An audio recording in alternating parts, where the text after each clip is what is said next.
rapport en date du 24 juin, en direction de Kherson, les forces armées russes ont détruit un obusier américain M767 lors de son transport. Nos soldats ont attaqué une sous-station sur l'île de Korabel, utilisée par les FAU. L'ennemi a bombardé la rive gauche à 46 reprises. Une personne a été blessée à Aleshki, Nijni Serogoz et Dnepriani. Sur le front de Zaporizhia, les combats de position sont majoritaires. Nos soldats mènent des contre-batteries et attaquent les places fortes ennemies. En direction du Gledar, de violents combats se poursuivent à Shevchenko, la bataille se déroulant dans les parties centrales et nord. La route reliant cette dernière à Voskresenka est sous le contrôle des forces armées russes. À l'ouest de Fyodorovka, nos troupes ont pratiquement contourné Mirnoï par le sud et s'approchent de Podubnoï.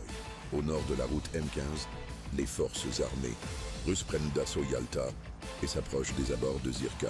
Sur le front Pokrovski, les forces armées russes effectuent une percée au nord de Novosergueyevka, en direction de la périphérie ouest d'Oudachny afin de couper les voies d'approvisionnement de la garnison des FAU. Depuis Novonikolaevka, des avions d'attaque perçant les défenses ennemies en direction de Novopodgorodny. Les forces ukrainiennes y déploient des réserves pour maintenir le contrôle de la route Mejevaya-Pokrovsk. À Oudachny, les forces armées russes combattent dans le secteur de la gare et progressent le long de la périphérie nord du village. À l'ouest de Toretsk, des combats acharnés se déroulent à Yablonovka, dans la région d'Alexandrovo-Kalinovo. Nos unités nettoient les territoires adjacents. Le ministère russe de la Défense a annoncé la libération du village de Daileevka, au nord de Toretsk.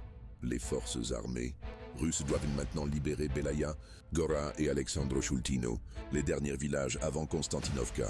De violents combats se poursuivent dans la région de Nelepovka, dont l'objectif principal est d'atteindre les rives du réservoir de Klebanbikskoy et de couper complètement la logistique des FAU en direction de Cherbinovka et de Petrovka. De violents combats urbains se déroulent à Tchasovyar. Il semblerait que les forces armées ukrainiennes aient renforcé l'efficacité et la portée des frappes de drones sur notre logistique.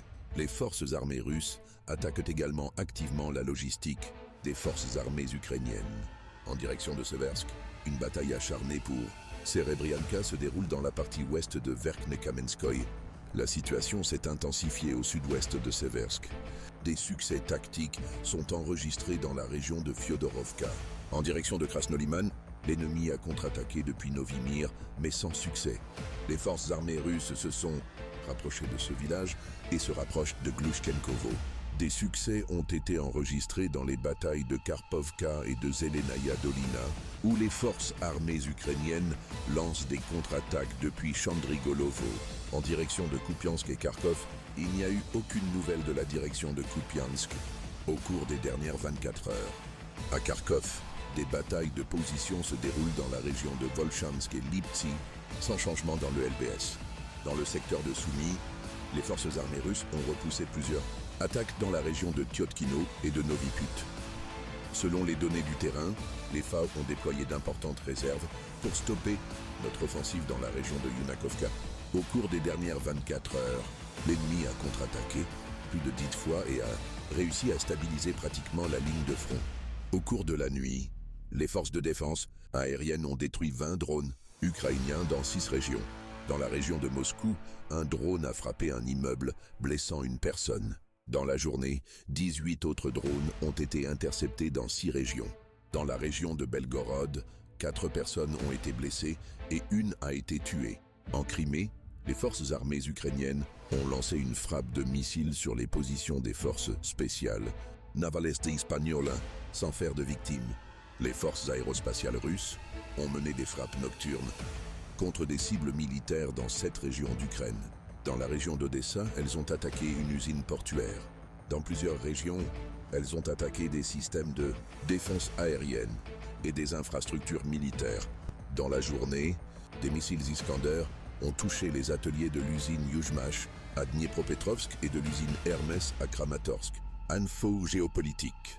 Les Pays-Bas ont annoncé la composition d'un nouveau programme d'aide militaire d'un montant de 175 millions d'euros. Il comprendra des radars anti-drones, des drones pour l'évacuation des blessés et un contrat pour la production de 600 000 drones. Zelensky a déclaré avoir conclu un accord sur la production conjointe de drones avec la Grande-Bretagne. L'OTAN a convenu d'un nouvel objectif. Dimanche, porter les dépenses militaires à 5% du PIB d'ici 2035. Cette décision devrait être formellement approuvée lors du sommet de La Haye dans les prochains jours, selon Reuters.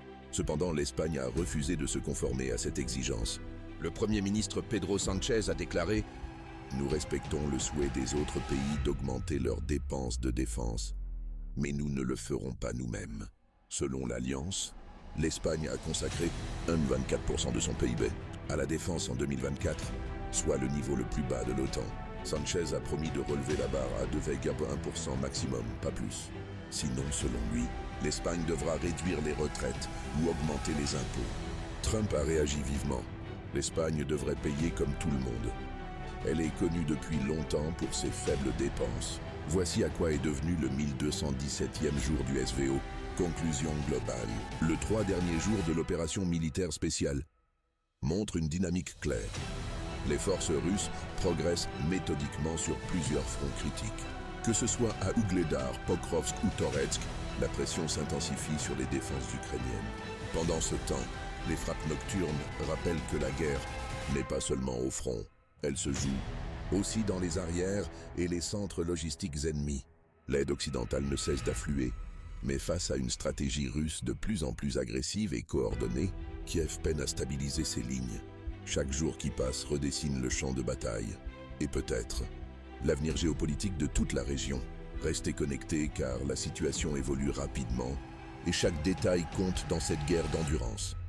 Et vous, pensez-vous que l'Ukraine peut encore gagner cette guerre? Lâchez un pour oui ou pour non dans les commentaires. N'oubliez pas de vous abonner et d'activer la cloche pour ne rien manquer des prochains développements. Spoiler, les prochaines 72 heures pourraient être encore plus explosives. Restez branchés